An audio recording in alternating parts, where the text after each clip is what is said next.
do 1 rep in your head from your last hard set.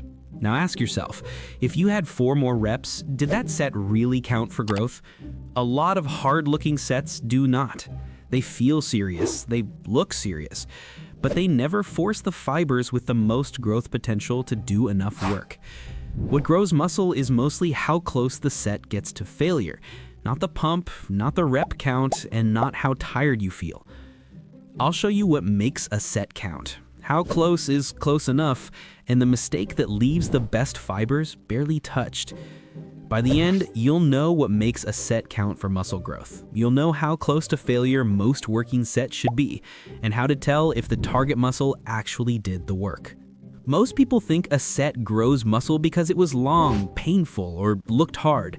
But early reps mostly use the easy fibers. Those are the ones your body recruits first. As they tire, your body starts bringing in the harder to recruit fibers. Those have the biggest upside for growth. The set really starts to matter when those fibers are working under real tension. If you stop before that happens, you still did work. It just was not the kind of work that gives the muscle much reason to grow. The closer sets got to failure, the more muscle they built. That pattern showed up for muscle growth. It did not show the same clear link for strength. So here's the first rule for sets that count. Judge the set by one question. Did the target muscle get close enough to failure that its hardest to recruit fibers had to join in? That is the difference between effort and stimulus. Miss it, and you can spend months training hard without looking much different. Be honest. When your sets stop, is it usually the target muscle that quits first, or does something else give out before it? Now the part that fools almost everyone. A lot of lifters leave as soon as the muscle burns and swells, because that feels convincing. Fair enough, the pump is persuasive. But the pump and the burn mostly mean fatigue is building and fluid is rushing in. Useful, sometimes. Magical? No. The thing that drives growth is mechanical tension, meaning the fibers are actually producing hard force once the high threshold fibers are in. So yes, you can get a huge pump, stop early, and still miss the point. You felt a lot. The right fibers still didn't spend enough time under enough tension. Don't judge the set by the pump. Judge it by how close the target muscle got to failure. Stay with the set until the target muscle slows down and reps start to genuinely run out. Not ugly from rep 1, just clearly running out by the end. The next mistake goes the other way. People act like heavy weights automatically build muscle, and light weights automatically do not. Inside the muscle, that's not really how it works. Heavy and light sets start differently, but as you get close to failure, they become much more alike. Proximity is what forces broad recruitment. The load mostly changes how fast you arrive there.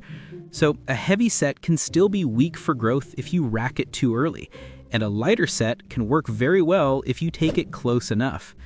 The catch is that lighter work usually asks you to get even closer before it counts. One of the more interesting findings here is simple.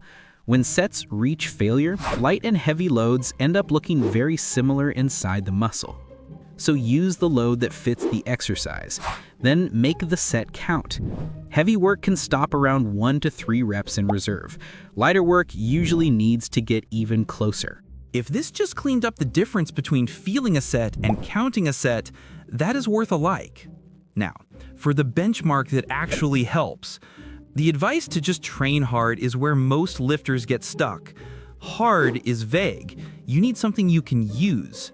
The useful benchmark is reps in reserve, or RIR, which means how many reps you had left when the set ended. For muscle growth, most of your working sets should finish around 0 to 3 reps in reserve on the target muscle. That is close enough for the fibers you care about to be recruited and loaded hard. If you keep stopping with 4, 5, or 6 reps left because the set felt hard, a lot of those sets never become sets that count. And this is where people overcorrect. You do not need full failure on every set to grow well. The extra growth from full failure over non-failure was trivial. So close usually beats reckless. You want enough stimulus to grow without creating fatigue that hurts the rest of your training. Here's the practical rule. Make most hypertrophy sets finish around 0 to 3 RIR on the target muscle. Then, when it makes sense, let the final set of an exercise reach technical failure, where you cannot do another clean rep. That is usually enough, no drama required. If you like training explained this way, stripping popular advice down to what actually grows muscle and what just feels productive, consider subscribing. Now, the late mistake, and this is the one that wastes entire workouts. A set can be close to failure and still be a weak growth set if the wrong thing failed first. This is what advanced lifters check and most people never do. The set ends, but not because the target muscle hit its limit. Your lungs quit, your grip gives up, your lower back starts complaining. Some other muscle takes over and taps out first.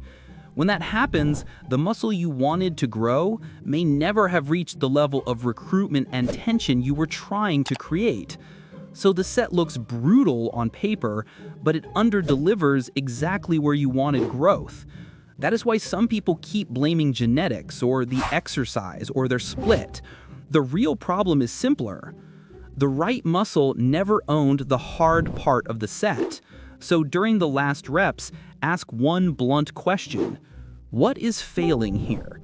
If it's not the target muscle, change something before you count that set as quality hypertrophy work. Change the setup. Change the range. Pick a different exercise. Use a cue that keeps tension where you want it. If your rows always become a lower back problem, chest support them. If your hamstrings never limit your RDLs, use a leg curl too.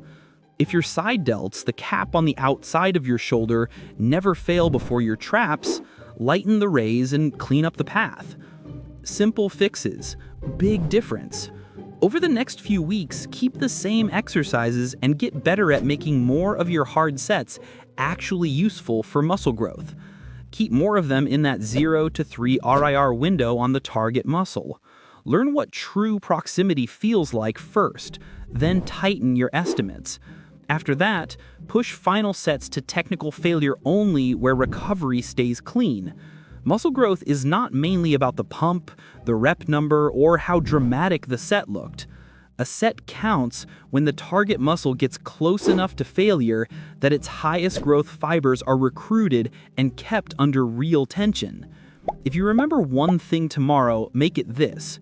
For muscle growth, most of your working sets should end with the target muscle about 0 to 3 reps from failure. That is what makes more of your hard training actually count for growth.